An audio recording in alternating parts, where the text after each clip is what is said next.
So good morning, everyone. We have the panel here at Empty Cloud, and we're going to be discussing communal harmony. And I think, is that a regular topic that there's different permutations on each week? Is that not each week. I do recall it being addressed sometime, but it's always great to hear their views and other venerables' ideas of it. And it's always wonderful, and it's an important topic. So it's an important topic. So it's been spoken about by different people with different aspects of communal harmony. I'm Sivi Jana, and I'm originally from California, and I'm traveling, and I'm going to be at Empty Cloud for a while. And you want to introduce yourselves? Sure. So I'm Aya Sentusika, and I'm also from California, more or less. I grew up in the Midwest, but we have a monastery near Santa Cruz and San Jose in California in the Redwoods, Communal Buddhist Vihara, and we're here just for a few days. My name is Wade Puripanyo, and I ordained as a bhikkhu at Wat Mapchan in Thailand. I'm an American, born and raised in Arizona. I arrived here at Empty Cloud Monastery about just a little over 2 months ago. So welcome everybody to the live stream. Thank you. So I was thinking about what to talk about for communal harmony, and what came to me is how important communication is, speaking to one another. And there's a sutta in the Middle Length Discourses, and might be a pretty well known sutta for its very graphic simile that comes at the very end. It's called the simile of the saw.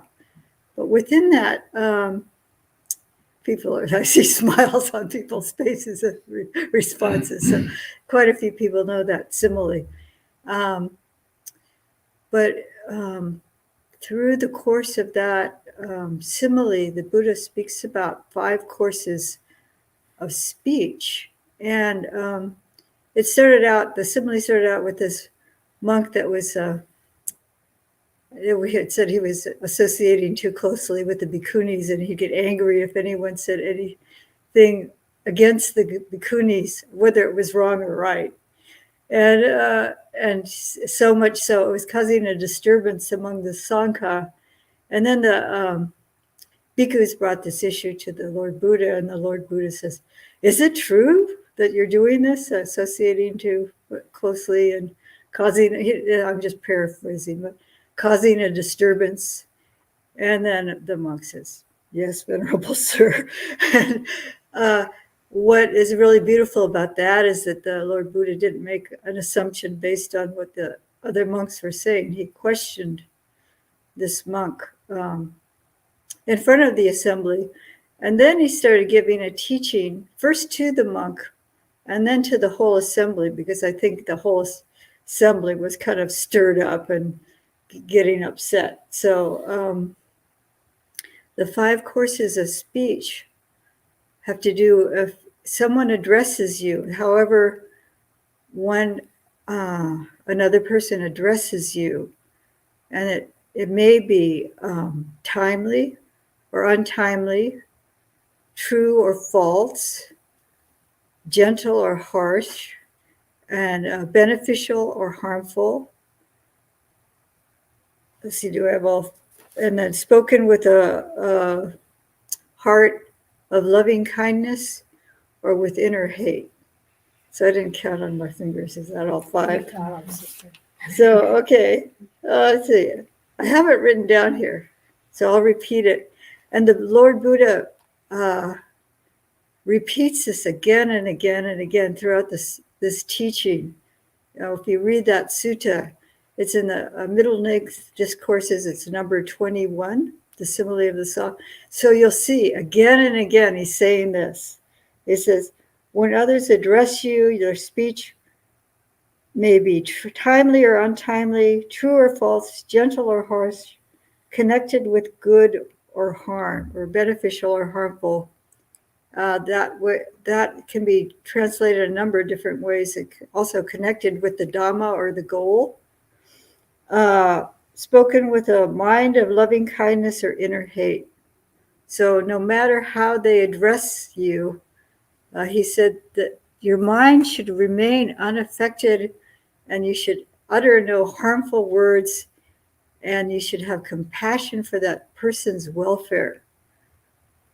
And starting with them, pervade the all-encompassing world with the heart imbued with loving kindness. So this is kind of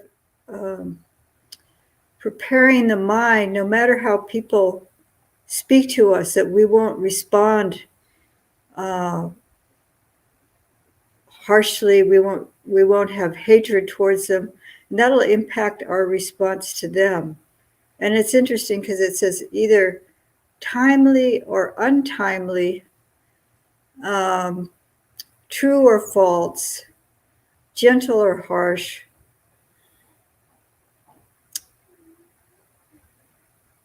beneficial or harmful, spoken with a heart of loving kindness or inner hate. So the positive or negative aspect of the speech, no matter how they speak to us.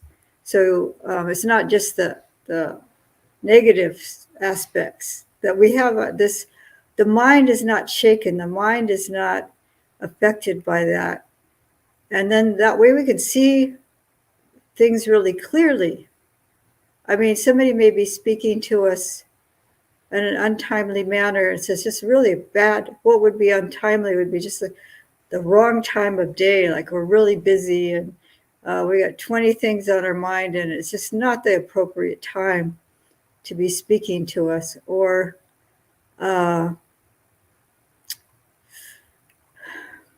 you just, like before the meal when you're really hungry in the monastery, that's not a good time to reprimand someone or something. But no, if they do that, then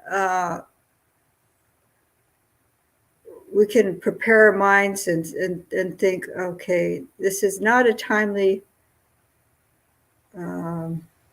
this is not timely, but they're speaking to me anyway. And how do I respond? I respond without having my mind disturbed, and with compassion for the other person. Maybe it's really urgent. So our response is really important. And then if they're speaking to us harshly or speaking to us with anger or hatred, then we don't respond in kind. We respond with loving kindness. And that has an impact on the relationship. Someone who's really angry and hateful, and they see that we're responding with equanimity, then they won't. That's not going to put fuel towards the fire of anger and hatred. And it's amazing too when we just pervade other people with loving kindness. That often changes their attitude. They see there's another way of responding. If we're keeping to these 5 courses of speech where we take the positive aspects of the speech, and these appear in another sutta. It's in the numerical discourses. It's in the 5s, and it's 167. And this is a training.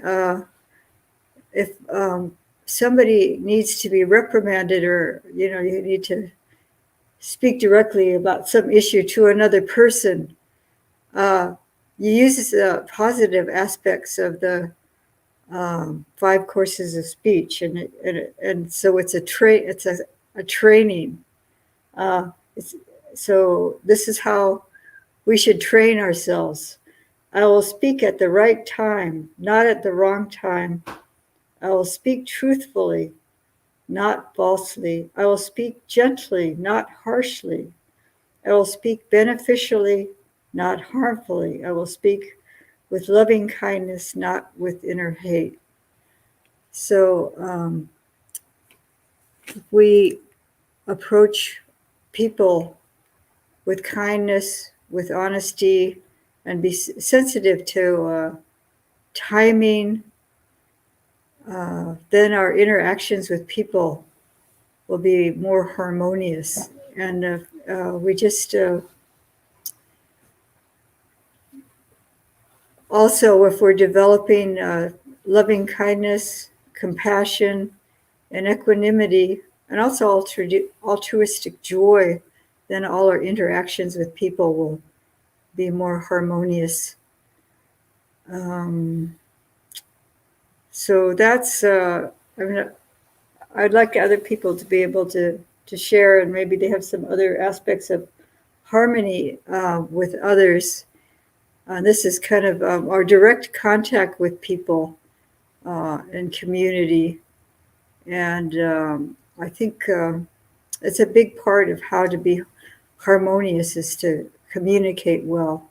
So I'd like to open it up for other to say something, maybe not about speech or something about speech if they'd like to. I don't know what they had in mind to talk about this morning, but that's what came up for me. Thank you, Aya. So communal harmony. I think the idea here is we each talk for about 10 minutes and then we really open it up and hear from everybody, right? Yes. So I don't have a plan and I don't have a paper, but here we go. When you're living in a monastic environment, you're often living with people you don't choose to live with. And you come into a setting like this, and I'm really enjoying being here. There are 3 bhikkhunis, 3 bhikkhus, there's an anagarika, there's some wonderful lay practitioners, and we've got the fourfold Sangha sitting right here. It is so, so beautiful. And we just got here and everybody's great. Give us a few months and we'll start seeing it's not all so perfectly aligned. And it's true in families too, of course, or roommates and at workplace, whatever, we bump up against each other. And we, we are all working on our own, hopefully, as practitioners in the Dhamma. We're working on our own patterns. Some of those can be quite deep. From the perspective of Buddhism, they might be lifetimes deep. And often we can't see them ourselves. So when we bump up against other people, what I mean by that is you just don't, there's some conflict, there is some disagreement, there's some different way of seeing things. And that's when we really have a tremendous opportunity. And it's really, there's some challenge there, maybe even some danger, depending on how we handle it. So if we can do what the Buddha said in that sutta, we're probably not going to leave much residue for people to feel bad about later, ourselves or others. But that's not oftentimes that's not what happens. So what can we do? So one part of that is to prepare ourselves. So you start to recognize that maybe there's someone at work you just really aren't getting along with. You don't see things the same way they do. Or maybe there's some behavior that they have or some behavior that we have that just doesn't fit that environment or the people there or someone there. So what can we do? Well, one thing, there's that part about examining ourselves That's that's really what we have control over. When you think about what do we have control over, it's what we say, what we do, and the things that we think intentionally, and that's it. So we may wish to control what other people do and say. Sometimes we might be in a position of authority and we think we can have that control, but it doesn't really work. I mean, if you pressure someone to behave in a certain way, they might do it in front of you, but what's happening the rest of the time, behind your back?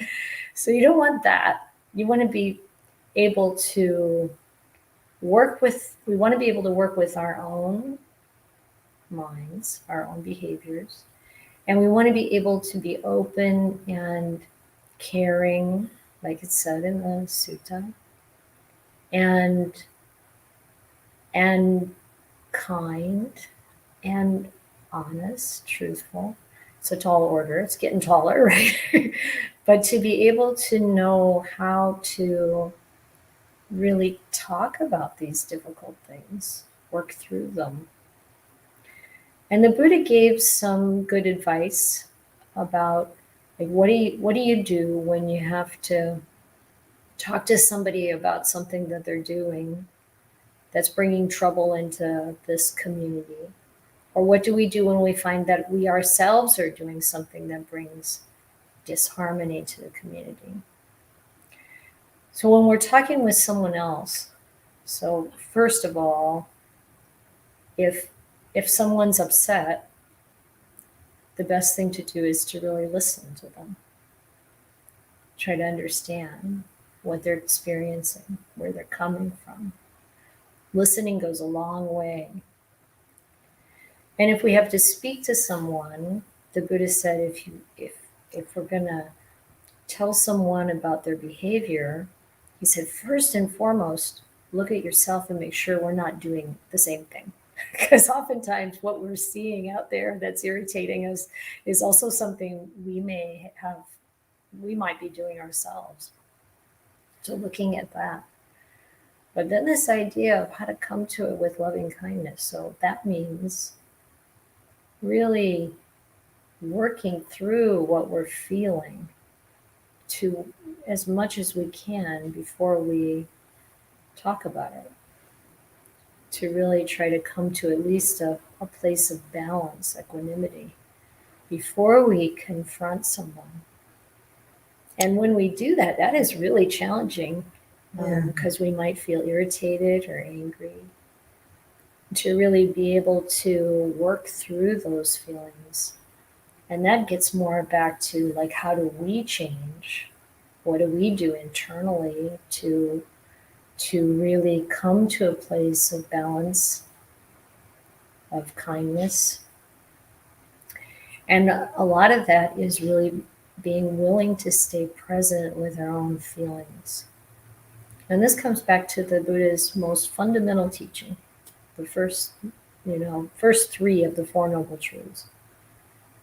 Turning towards this uncomfortable feeling, whether it's anger or irritation, whatever might be there, and then being able to stay present with it and dig into it and try to understand why does this bother me? What is it about this behavior that bothers me? And maybe there's something really fundamentally troublesome in it. Like, I've worked for people who really wanted me to lie to the customers, lie to the clients. That didn't go down well for me, and there might be something like that you have to confront. Sometimes a moral issue that is leading to problems and you're not willing to participate in that. But even in that case, you can be kind. You can be respectful. You can talk about what you're feeling, hopefully with your feelings of irritation or anger or negativity already resolved to as much to the degree that you can. And how do you do that? And maybe even so, like in that case, even when you feel completely convinced that this other person is wrong, in what they're doing, still to be able to work through those uncomfortable negative feelings. And most of the time, it's not all that black and white.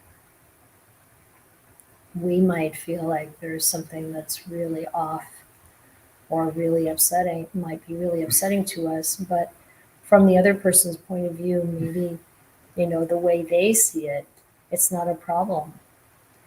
And yet, in order to have this communal harmony, we want to address it. We want to talk about it. We want to see where they're coming from, what this means to them, and how do we find a way to live together peacefully, happily. And it's helpful if everyone in the environment is trying to improve themselves and develop on the path, but oftentimes that's not that's not our situation either. But in those cases, looking at how can I listen and how can I talk about what I'm experiencing in a way that this person can hear me. And you make that effort. Now, one of the things that I've heard from particularly it's one person in our Sangha back in California, is that all the years this person had been going to talks about the Dharma, they had never heard any teacher talk about boundaries. I think that's pretty amazing how that got left out. Because the Buddha he talked about boundaries, like what you shouldn't tolerate. We can make our efforts to, work with our side of the street, keep that clean, listen to other people, try to work out ways to work together. But there are times when either someone's being abusive, grossly disrespectful, you don't feel safe in an environment. And, the Buddha talked about, seeking out people to spend time with that you really have a lot of respect for. Seeking out people who have a lot of wisdom or have a lot of faith or a lot of generosity or high virtue, and then emulating them. And, choosing, and where we have the choice of who to spend time with, and we want to take those things into account. People that are really trustworthy. And when that's not the case, even in a situation like a workplace, or maybe living with roommates, if someone is being abusive, disrespectful, in a serious way, threatening way, or something like that, then when possible, change your situation, walk away. And recognize that who we spend time with really matters. That even when we don't want to absorb those kind of attitudes and behaviors, we do. Like we're kind of porous in a sense. It comes in. So we want to be clear about what we want to, what's healthy for us to expose ourselves to when possible. And still to be able to do that without inner hatred. To make a decision, I don't want to work in this environment because it's not wholesome. Or I don't want to live in this situation because it's not wholesome. And still resolve any negativity, have compassion instead. Like a simile of the saw. You know what the simile is? The Buddha said even if bandits with a two-handled saw come along and saw off your arms and legs one by one, if any thought of hatred arises in the mind, he said, you're not following my teachings. So to really pay attention to our own mental states of negativity and not allow them to fester and grow, but to work through them, being with those feelings, working with those feelings, understanding where they come from, and letting go of the attachment that's behind them, so that we can have compassion and kindness regardless, and still hold boundaries, walk away. I just wanted to say one little comment. Yeah, go for it. The reason why I didn't mention the actual simile is because that's what people remember. It is like, what the Buddha is saying is that, that's kind of the high bar. But can you think of anything that anyone could say to you that would be worse than that? What would be, if just as someone that speaks to you at the wrong time, if he's saying that if you're upset because somebody's severing your limbs, that you shouldn't have any hatred. So compared to that, just somebody or even a lie or something like that, that's rather upsetting. But you think, okay, the Buddha is saying, even if they that's the high bar. Even if they threaten your life or actually are killing you, if you have hatred, you're not following this teaching. So, yeah. but but thank you so much. You actually kind of explicated a lot of the points about the 5 courses of speech and compassion, having compassion towards no matter how people are treating you or addressing you. You have compassion. Your mind will remain unaffected, and you won't respond with harsher, unkind words. But so thank you so much. That's appreciate your sharing. You're welcome. Thank you too. So, Ton Wade, do you have? Sure, maybe I can say something. I don't know. It's kind of a tough act to follow. What you're hearing from both of you. So, do we really still have time? Yeah, you could say. Okay. Good. Yeah, I mean, we go till 9. Is that right? That's right. Oh yeah, we have time. Okay. Yeah. If you want to do questions and answers too, or something like that. So, well, talking about speech, the is one jumping off point. Hopefully, I'll have some things to say that kind of dovetail with what the eyes have been talking about. In regard to speech, the Buddha says one thing about getting to know people is that you can learn about someone's wisdom, their intelligence, their discernment through speech. I was talking to King Pasenadi in the suttas, and he's talking about the ways to get to know the different characteristics of people.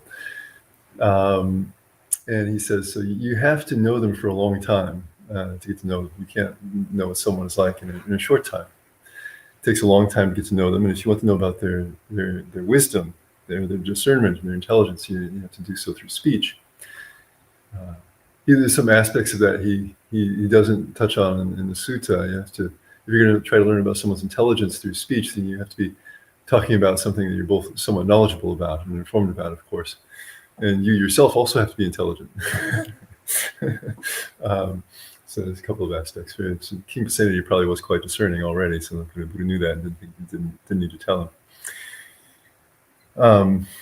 This is a very important thing that it takes a long time to get to know people, and when it comes to communal harmony, if you want to live with people harmoniously, it helps to get in with people who are really good people. We don't always have control over our circumstances and who we associate with, but in a world where very few people keep sila, as we say in Pali, have good morality, you want to be very discerning in who you associate with, and it'd be quite difficult to judge them. Many people are quite duplicitous. If you associate with them for a while, but then you have an insight into what they're really like inside, as opposed to what they're presenting on the outside. It can be quite surprising. There's an old saying in America, you've associated with someone, associated with them, and they do something so surprising, and one of their friends says to another friend, "Boy, you really don't know people, do you?" So you learn about their wisdom and their intelligence through speech, and you learn about their morality, it says in the sutta, by living with them. I think that when the Buddha is referring to living with someone in this sutta, it may mean any kind of very close association over a long time. But of course, living with someone is the closest association. And it's much more clear what the morality is like if you live with them for some time. It's kind of said within the monastic Sangha, amongst the bhikkhus, so, you don't really know what someone is like until you've lived with them for a long time in a monastic setting. It's kind of our standard. We were talking about speech. One of the things we really, experienced monastics knows, you cannot believe anything a monastic says about another monastic. If you hear a monastic say something about another monastic, you just never mind. That's something right there. And so you say, if you really want to know what another monastic is like, you have to live with them for a long time.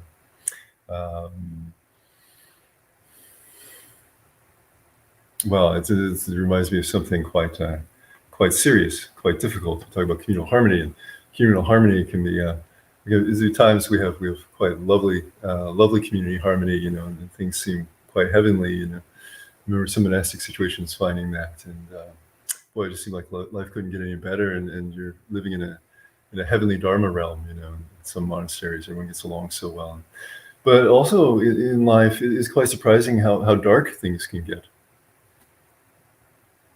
Thinking about speech and what people say about other people, and remember once I was in a workplace. This is outside of a monastic context, but this kind of thing happens in monasteries as well. How to deal with communal harmony when things go really dark, and people do surprisingly terrible things. And I remember once in my work life, I was suspected of something that's actually quite normal, but that we don't really like to believe happens. I was subjected to a brutal slander campaign in one of the workplaces I was in, so this was quite challenging to deal with in the moment as it was unfolding. And but it's something that's quite normal, as I say, that it happens. And I found that what helped me through it was having the fundamentals of Dhamma practice in place in my life. For example, I was observing the religious observance day on the Uposatha each week. So I would keep the 8 precepts and meditate. It's kind of the equivalent of a one-day retreat each week. And keeping the 5 precepts the rest of the time, of course. And so, sometimes it was tempting to say or do things. It might be expedient to do things in an immoral way myself. If I'm being treated badly by someone who has no ethics and has no scruples, well, then isn't it fair for me to do something also unscrupulous? Of course, sometimes you get angry, and it's frustrating, and so these kinds of thoughts pop up. And I said, well, what's important to me most of all is that I live by my principles, and so I didn't stoop to anything like that, and tried to maintain my calm. It was something that was remarked upon later on, that even as I was having to endure difficult accusations and quite a bit of negativity within the workplace at some times, I remained calm and affable throughout it. And this was something that helped people to kind of sense that really some of these accusations and some of the slander really isn't right. Someone asked me, later on, it was quite a stressful job in and of itself without this kind of thing happening, and asked me, how is it you stay so calm in your position? And I said, well, it's Buddhist meditation. And so it's quite gratifying to be able to say that, actually. And so I think that plays an important role throughout our lives in talking about communal harmony and workplace success and how do we get along in the family and in many areas of life, or every area of life, is do we have the fundamentals of Dhamma practice in place? Do we live by those principles? In the end, things worked out quite well for me in this workplace situation where things were getting really nasty, and over a long period of time. It took several months. Actually, in a way, several months isn't very long, but when you're doing something like this, it seems like a very long time. And the endurance was very beneficial. Kind of enduring and being calm and so on. And in the end, it paid off.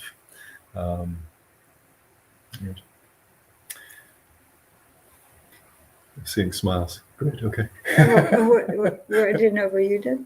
Okay. I'm sorry. What did you finish? Oh. I could, if you like. Sure. Yeah. Oh, I didn't know Absolutely. if you paused. So No.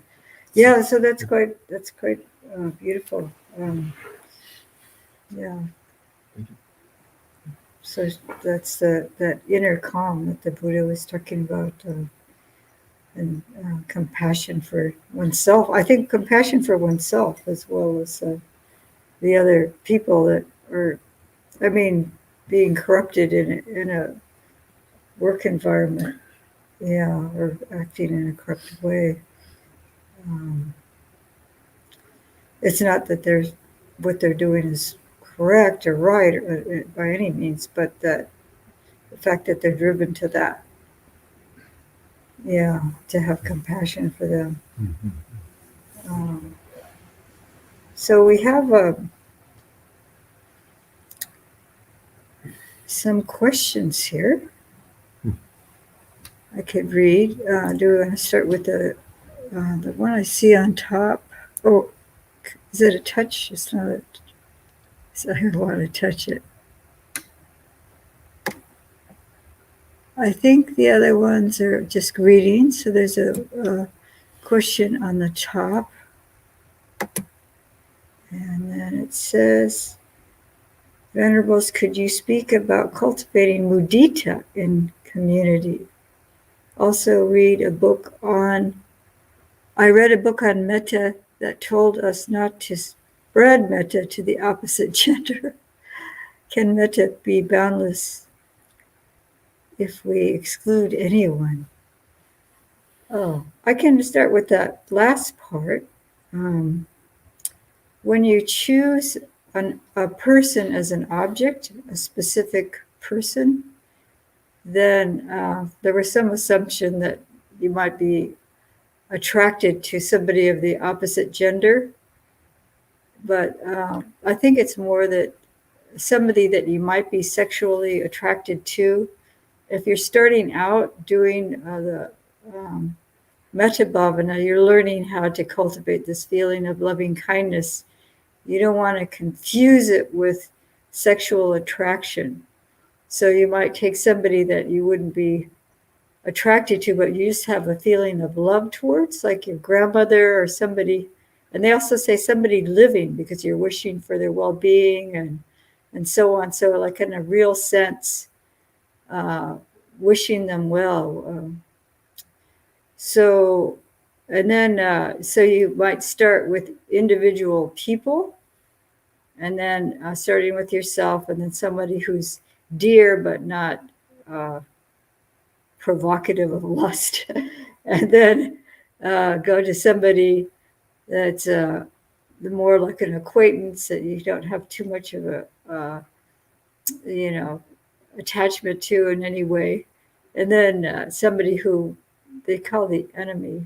There's 4 people, but a hostile person or somebody who is difficult, or as it would be difficult to bring up. But you have to really work in stages with that. So I think that's not necessarily the opposite gender, but someone who you might feel lust towards. You might bring up a feeling of lust. And then after you do this kind of cultivation where you're really working with all 4 people, you might start really broadcasting the metta in all directions to all kinds of beings. And some people even find it easier to if they're having their heart is really closed, to bring up the feeling of loving kindness towards an animal, like your pet, your dear pet, your dog, your cat, or a bird, or somebody who you're caring for. They're already endeared in your heart. So this is to help bring up that feeling, but also it is supposed to be expansive to all beings eventually. But that's the initial cultivation. And so, and then there's about, would someone, either one of you would like to speak about the other part about mudita? Could.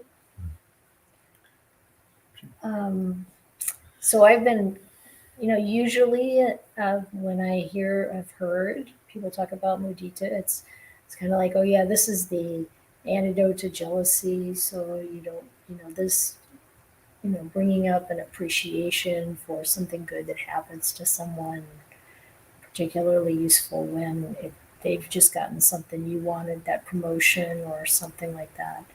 But actually, I think mudita can be applied much more broadly to be really happy and appreciative for the goodness that you see in everyone and in yourself, and to really start to notice goodness. And this is a beautiful thing for communal harmony. You really see the good qualities in people, and especially if we feel irritated by someone, can we look at their goodness? Can we look at the good things that they do?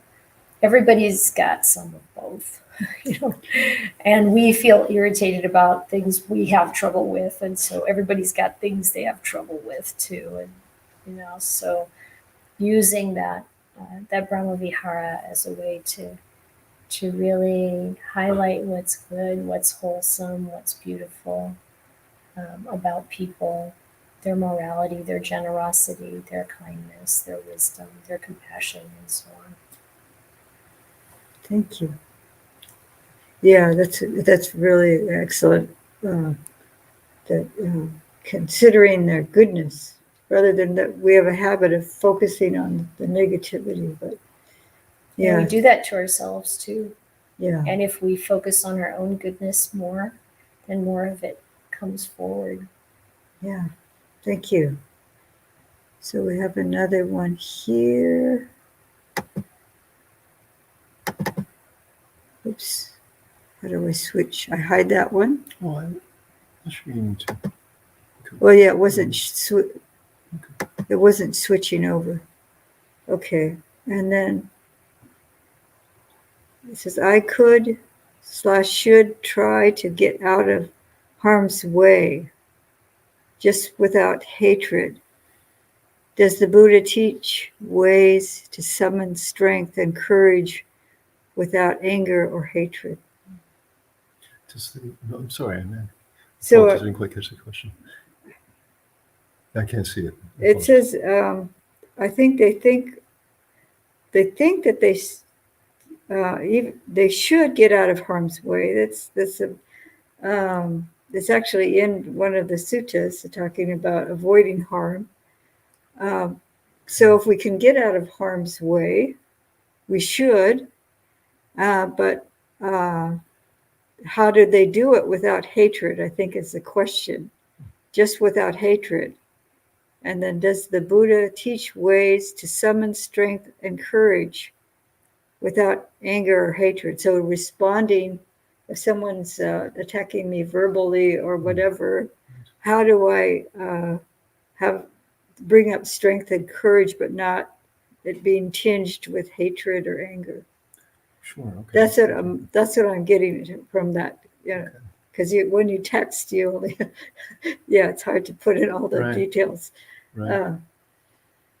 Well, that's right. Great question. When we find ourselves in harm's way, we often, I'm assuming there's some reason we're in harm's way to bring up anger. Somebody's doing something to us, and of course, this is in the context of communal harmony. So somebody's doing something to us that we really don't like, and even though we know intellectually that things like anger don't help us, and they're actually counterproductive. The the heart initiates emotions like this on its own without consulting us. And one the path of Buddhism is the path of training the heart, and so we really want to have methodologies in place over time to help the heart mature, so that when we find ourselves in harm's way, which we all will at some point or other, that unskillful emotions are less likely to arise, or we're more easily able to handle them.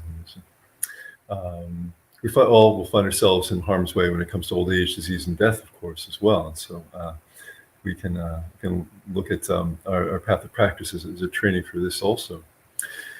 And so if we find that anger, annoyance, hatred are qualities that we sometimes feel, and that we can practice loving kindness meditation as one of our regular meditation objects, really putting time into it, as I described the process in such a lovely way. And this will slowly over time change the personality of the heart, so that when so it's less likely to give rise to anger and aversion, and more likely to feel things like compassion towards other people and understanding. In the moment, what can we do sometimes? One thing we can do is we can, if we are experiencing anger, we can reflect on that the anger itself is dukkha, it's suffering, it's difficult to bear, and this kind of thing. And it won't provide us with any kind of assistance. It isn't good for us. It causes us to do unskillful things. And so this in and of itself might help the anger to go away on its own. Another thing we can do is we can look at what it is we're attached to in the situation that's causing kilesas to arrive. Kilesa is defilements, of which different aversive mental states are one class.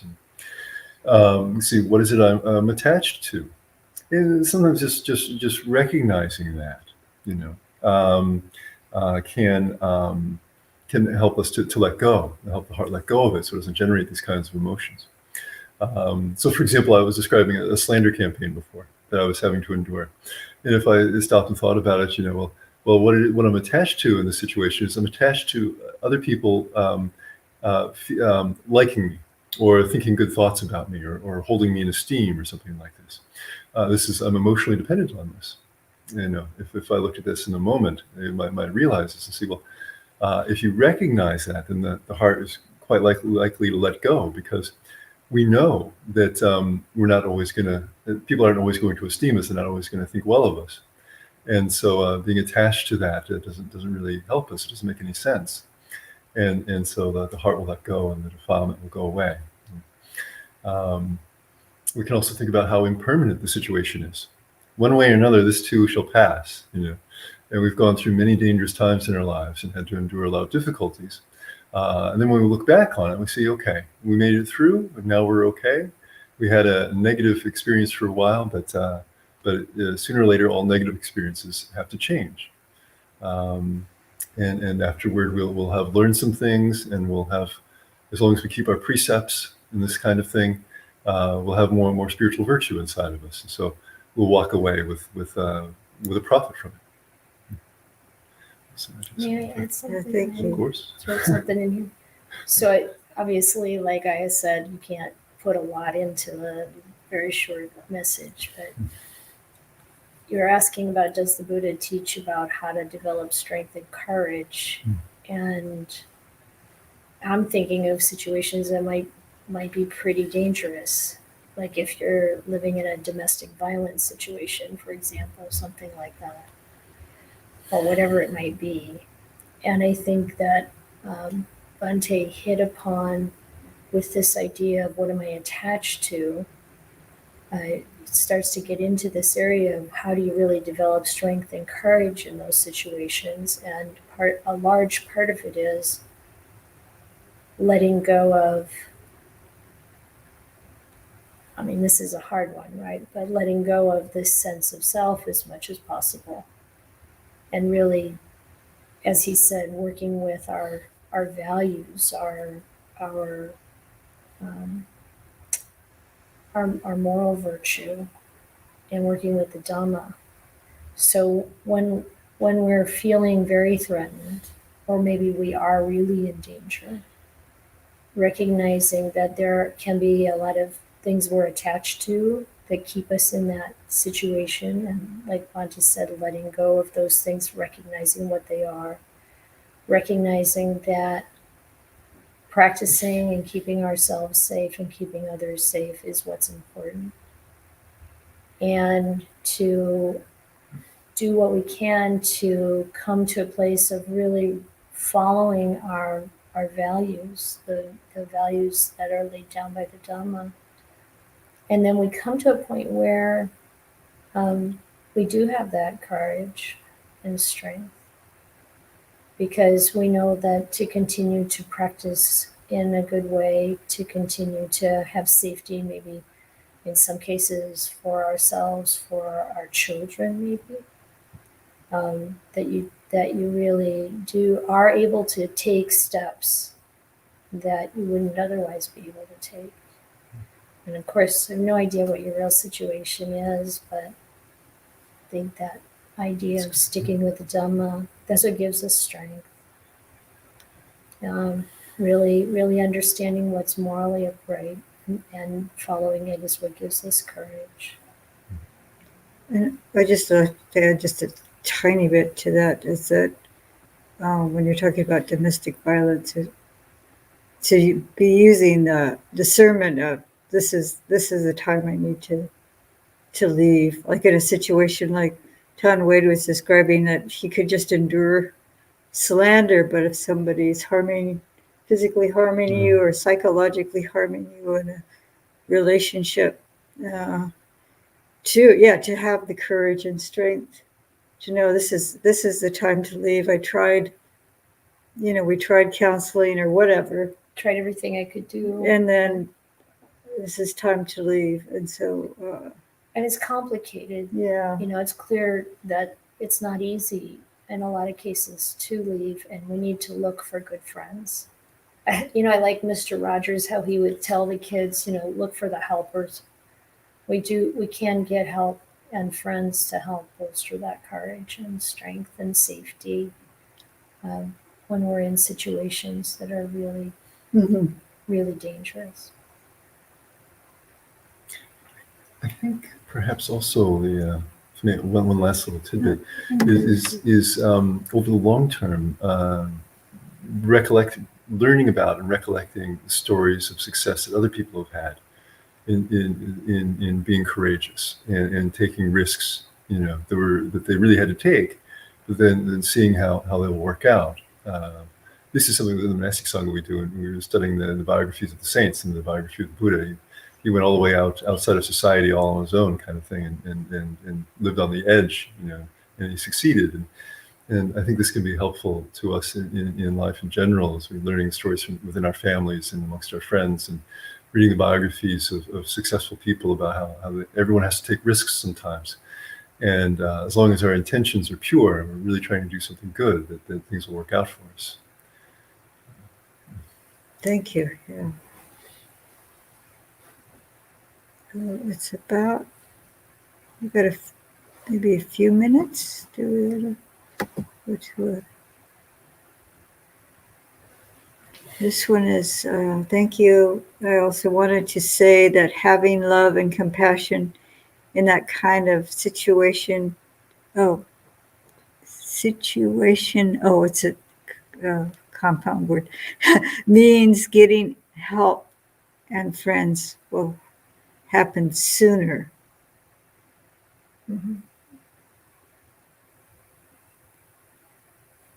Yeah, so that's just, it's a comment rather than a question, I think. It's true. Do